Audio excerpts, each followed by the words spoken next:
Greetings, hey guys, welcome to my channel. If you're new here, greetings, hi. If not, thank you so much for coming back and being here. Today's video is a little bit about the best ways to expand your awareness in relation to self and others. So how to expand your awareness, and then a little bit about how to enlighten yourself and become more spiritual.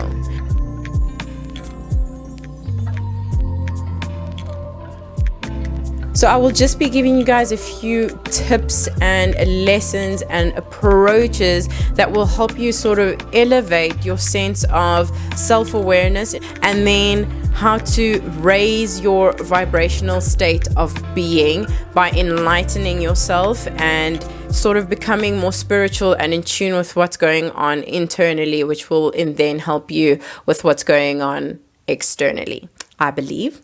So let's just jump right into it. I think the first thing is to realize that every single thing in our lives is connected to a story. And what happens is a story is a set of thoughts or narratives or patterns that you tell yourself or that play over in your head. Now, the thing you'll need to process is that you don't see those thoughts and patterns and narratives. However, those thoughts and patterns and narratives tell you what to see.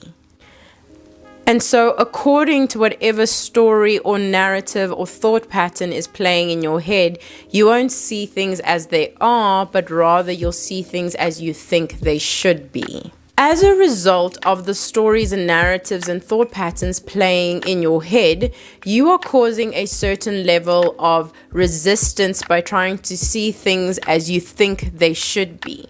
And what resistance does is that when you are going through cognitive dissonance, it's a lot harder for you to then jump to conclusions that are safe for you to make because you're stuck on a certain story. And that's really hard when a moment of cognitive dissonance happens, because you have resistance to this expansion, to awareness, to seeing how what you are thinking is affecting you in real time.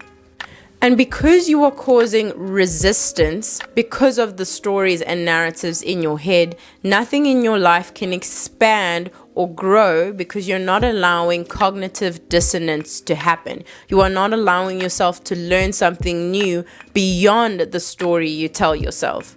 And so the key here then is to change the story and to focus on the narrative that is going on internally, and therefore how you relate to things externally. And how to get over this is to actively challenge the things that you think, the things that you've been told, the things that you've been taught growing up, to actively ask yourself the questions beyond what you think, so that you can see the stories instead of having the stories dictate what you see, and therefore letting yourself become a little bit more deliberate in how you show up in the world, and as a result expanding that awareness and sort of lifting yourself to another level of enlightenment beyond what is programmed into you from when you were a lot younger, that may not be applicable to how you want to live your life now. So another way in which we can enlighten ourselves, expand our awareness, and become more spiritual is to address this issue of ruminating. Now, ruminating for me is a little bit more than overthinking. Ruminate is when you chew over constantly and sort of grind into a situation when you have no control over. Why do we ruminate? We ruminate to give ourselves a false sense of control over a situation from a place of desperation and wanting to cling to this idea that we can give meaning to a past experience.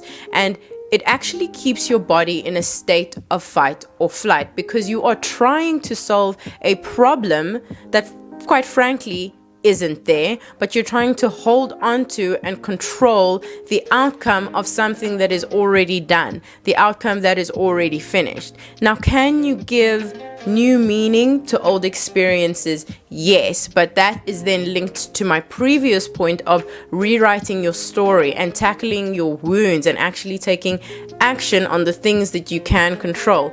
However, ruminating is when we sit stuck, limerence, on things that have already happened.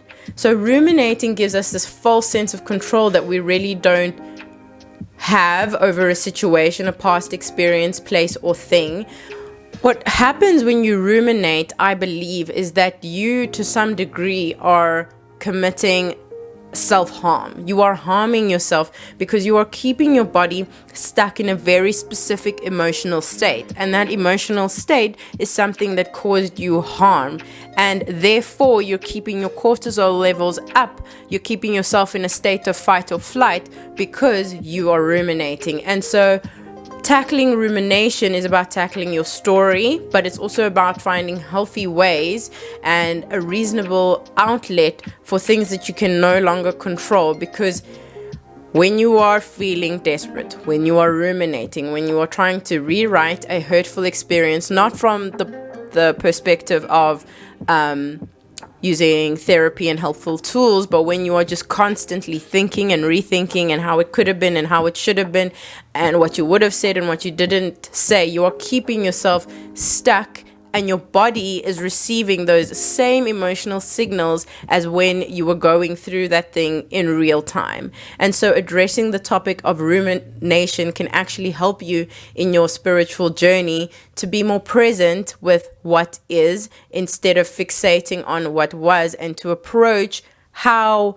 the past has hurt you from a place of empowerment and not desperation. So the next tip or approach or whatever is that I want you to ask yourself, you want God, people, places, opportunities, you want things in your life to follow through, to show up for you.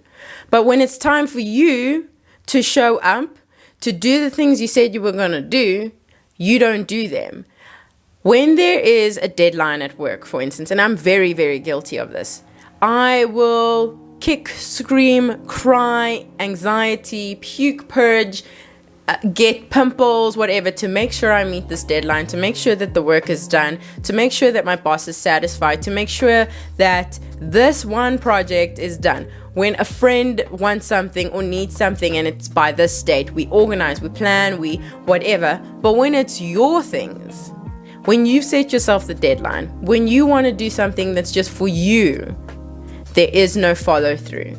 How can you expect things in your life to shift, to rearrange, albeit slowly and frustratingly so, when you're putting in effort and sometimes not seeing the results? But how can you expect anything in your life when you're not exhibiting the same kind of focus, action, even borderline desperation to get deadlines done for work or home or friends, but you're not exhibiting the same energy for the things you want done for yourself?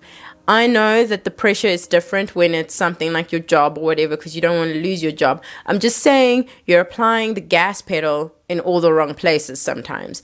And it's fair to say that if you want to enlighten, if you want to see your external become a reflection of your internal, then you need to apply the gas pedal on the follow through in your own life as well, of keeping promises to yourself and doing things you said you were going to do, because you need to actually be more willing to disappoint everybody around you first. And this is so hard, especially if you've grown up with people pleasing tendency or even hyper independence.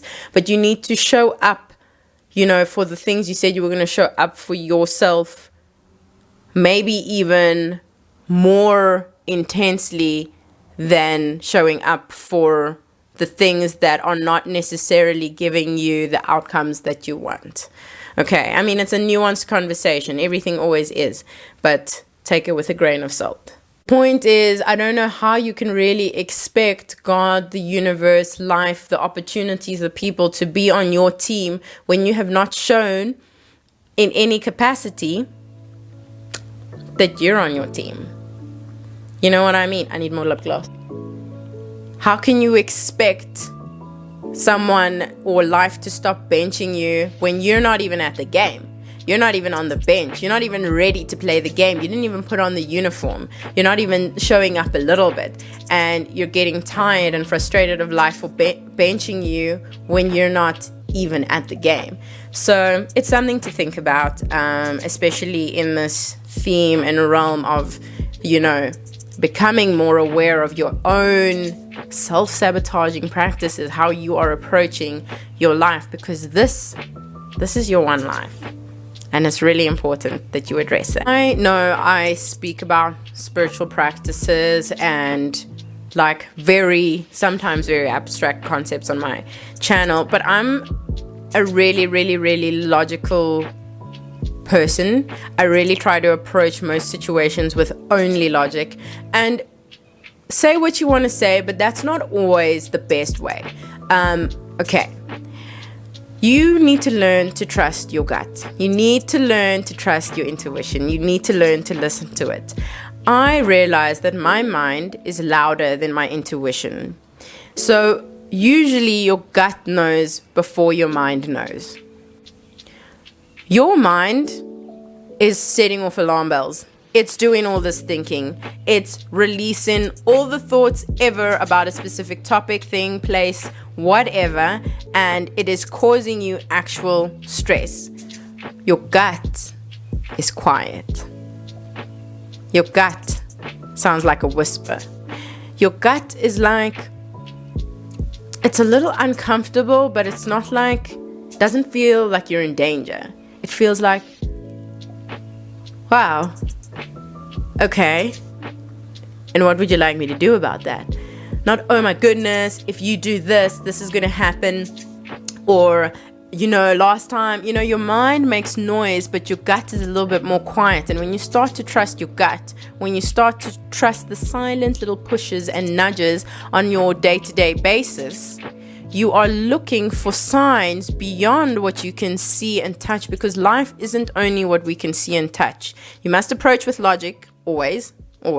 But life is also not just about what you can see or touch, because it's all of my nudges that have led me to some of the best moments of my life, some of the best changes, the most fulfilling moments of my life came from trusting the nudges. You have to learn to trust your gut.